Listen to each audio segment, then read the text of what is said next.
हरे कृष्णा, राधे राधे। आप सबका वेलकम है वृंदावन सखी में। तो फ्रेंड्स, आज हम विषय में वीडियो लेके आए हैं कि जैसे कि आप लोग जानते हैं ज्येष्ठ पूर्णिमा। जो ज्येष्ठ माह होता है ये साल का बड़ा महीना होता है, इसीलिए इसका नाम जो होता है ज्येष्ठ माह होता है। और इसकी पूर्णिमा है, पूर्णिमा जो है 3 तारीख को है और उसका स्नान जो है 4 तारीख को। तो ज्येष्ठ पूर्णिमा की पूजा किस प्रकार की जाए तो आइए देखिए। सबसे पहले आप इस तरह लकड़ी की एक चौकी लें, चौकी के ऊपर पीले रंग का कोई भी साफ वस्त्र बिछाइए। और अगर आपके घर में नारायण भगवान की कोई मूर्ति है तो अच्छी बात, अगर नहीं है तो इस तरह से आप लक्ष्मी नारायण की फ़ोटो लगा सकते हैं या सत्यनारायण भगवान की भी आप फ़ोटो लगा सकते हैं। और अगर आपके पास शालिग्राम, जैसे मेरे पास शालिग्राम जी हैं, तो शालिग्राम जी भी रख सकते हैं। और इस तरह आपने कलश लेना है। कलश आप मिट्टी का, तांबे का कोई सा भी रख सकते हैं, लेकिन मिट्टी का रखें तो सबसे बढ़िया, क्योंकि ज्येष्ठ माह में मिट्टी का बहुत बड़ा महत्व होता है। तो इस तरह से कलश लेना है और इसमें हमने डालनी है 5 वस्तुएं। देखिए, हल्दी, सुपारी, लौंग, इलायची और ये एक सिक्का। ये मैंने कलश को कंठ तक भर दिया है। और हम इस तरह से ये पत्ते लेंगे। आप आम के पत्ते ले सकते हैं, आप अशोका के पत्ते ले सकते हैं, 5, 7, 11 कितने भी पत्ते ले सकते हैं। इस तरह से इस कलश में हम लगा देंगे। देखिए, इस तरह से जिस प्रकार मैं लगा रही हूँ, कलश में हम पत्ते इस तरह से लगा देंगे। और इस तरह से आपने नारियल लेना है। नारियल आप इस तरह से भी लगा सकते हैं खड़ा करके, आप चाहिए तो नारियल लटा के भी लगा सकते हैं। लेकिन लटा के जब नारियल लगाएं तो इस बात का विशेष ध्यान रखें कि जब लटा के आप नारियल लगाते हैं तो फिर उसके नीचे धान रखना पड़ता है। तो धान रख के ही नारियल को लटा के आप लगाएं। हम सब देखिए, कोई भी पूजा होती है तो बिना जो है गणेश जी के संपूर्ण नहीं होती। तो इसलिए सबसे पहले हम गणेश महाराज जी को इस तरह से स्थान देंगे। और मैंने इनको पंचामृत से स्नान पहले ही करवा दिया है। अगर मान लीजिए आपने स्नान नहीं कराया तो इस तरह से आप छींटा दे सकते हैं। अगर आपके घर में गणेश जी की मूर्ति ना हो तो भी आपको चिंता करने की कोई आवश्यकता नहीं है। आप सुपारी जो होती है, सुपारी के ऊपर मौली बांध के आप उनको गणेश जी, एज ए गणेश जी विराजमान आप कर सकते हैं। तो इस प्रकार आपने जो है गणेश जी को विराजमान, क्योंकि गौरी नंदन के बिना कोई भी पूजा जो संपन्न नहीं होती है। तो देखिए, भेंट स्वरूप हम ठाकुर इनको गणेश भगवान को कलावा देंगे और जनेऊ समर्पित करेंगे।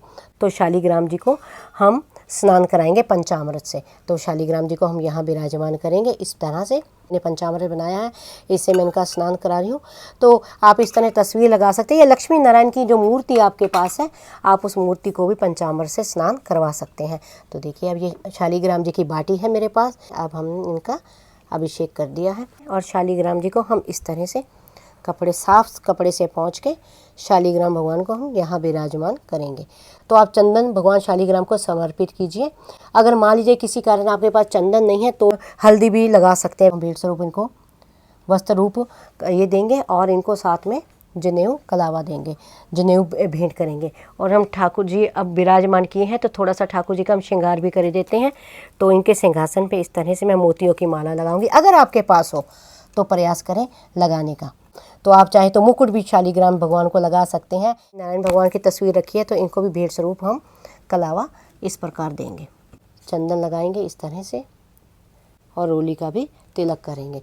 तो मैंने आपसे कहा कि प्रयास कीजिए कि चंदन ही हो, ना हो तो चलो कोई बात नहीं। अब हम पुष्प भेंट में देंगे। सबसे पहले गणपति महाराज जी को, फिर अपने लक्ष्मी नारायण जी को, और जो हमारे शालिग्राम भगवान विराजमान हैं उनको भी हम पुष्प चढ़ाएंगे। अब हम सबसे पहले दीप जलाएंगे, क्योंकि कोई भी पूजा है बिना दीपक के पूजा संपन्न नहीं होती है। क्योंकि मैंने आपसे पहले भी कई बार कहा है, दीपक जो होता है हमारी पूजा का साक्षी होता है और पूजा में दीप जलाना बहुत ही आवश्यक होता है। तो अब देसी घी का दीपक हमने लगा दिया है। अब हम भगवान को भोग देंगे। तो देखिए, गणपति महाराज जी को भोग देंगे तो गणपति महाराज जी को तुलसी का भोग नहीं लगता, तो इसलिए हम गणपति महाराज जी का भोग अलग से निकाल रहे हैं। ठाकुर जी के भोग में हमने तुलसी अवश्य लगाई है। तुलसी का भोग आप अवश्य ठाकुर जी को लगाइए।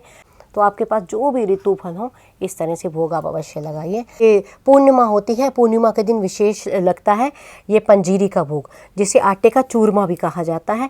तो ये भोग लगाना आवश्यक होता है। तो आटे का चूरमा आप ज़रूर बनाइए।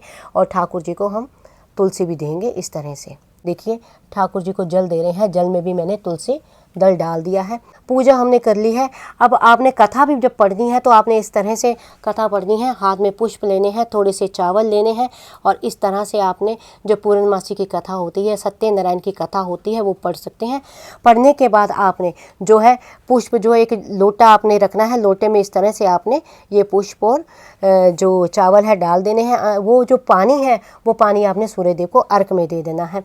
अब हम ठाकुर जी कपूर से आरती करेंगे, और कपूर वैसे भी माता लक्ष्मी और ठाकुर जी को बहुत ही अति प्रिय है। और देखिए पूर्णमासी है, तो पूर्णमासी पे आप सूक्ष्म रूप में हवन भी कर सकते हैं। इस तरह से 2 लौंग लेने हैं आपने, जो फूल वाले लौंग हो, ये देखिए फूल वाले लौंग लेने हैं, वो डालने हैं, और 2 हरी इलायची लेनी है, आपने इस तरह से डालनी है। तो ये हवन ही माना जाता है। तो ये इसको कहा जाता है सूक्ष्म हवन, छोटा हवन, जो आप आसानगी से घर में कर सकते हैं।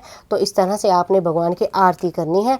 तो ओम जय जगदीश हरे, आरती आपको आती है तो वो आरती कीजिए। अंत में भगवान से किए गई अपनी जो हम पूजा में कोई हमसे गलती हो गई है उसकी हम क्षमा मांगेंगे, और भगवान से प्रार्थना करेंगे कि हमारे घर में सुख शांति बनी रहे।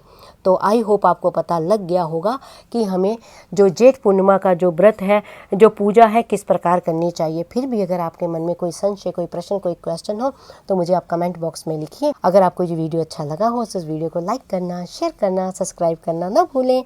हरे कृष्णा, राधे राधे।